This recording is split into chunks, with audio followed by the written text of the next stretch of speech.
হে hi everyone, আমি makeup artist Apu. আজকে আমার একটা কাজ রয়েছে। আজকের ডেটটা হলো 30শে জুন। তো আমি আজকে যাব ব্রাইড সাজাতে। তার জন্য আমি নিজে অল্প রেডি হয়ে নিচ্ছি। তোমরা পুরো ভিডিওটা দেখো, তাহলে তোমরা সবাই বুঝতেই পারবে আজকে কি কি হয়েছে আমার সঙ্গে। তো প্রথমে আমি প্রাইমার লাগিয়ে নিলাম, তারপর আমি হালকা করে ফাউন্ডেশন অ্যাপ্লাই করে নিচ্ছি।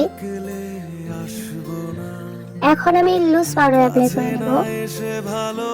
তো বেশি কিছু করব না, হালকার মধ্যে আমি মেকআপ করলাম। তো এইভাবেই আমি কোথাও বের হই।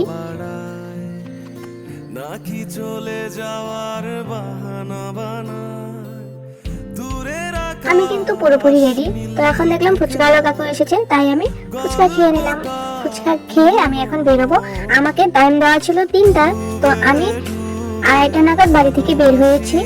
তো আজকে ওয়েদারটা খুবই খারাপ ছিল, কারণ অল্প পর পর বৃষ্টি হচ্ছিল। তো কি করব, কাজে তো যেতেই হবে।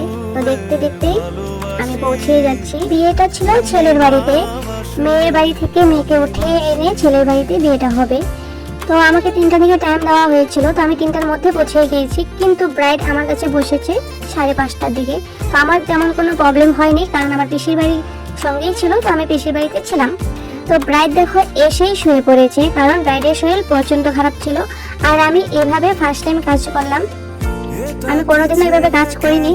অল্প তো আনকমফোর্টেবল হচ্ছিল, কিন্তু কি করব, ব্রাইডকেও তো বুঝতে হবে আমাদের।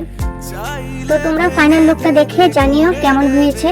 লুকটা ভালো লাগলে অবশ্যই তোমরা কমেন্ট করো, কারণ আমাকে টাইমটাও কম দেওয়া হয়েছিল।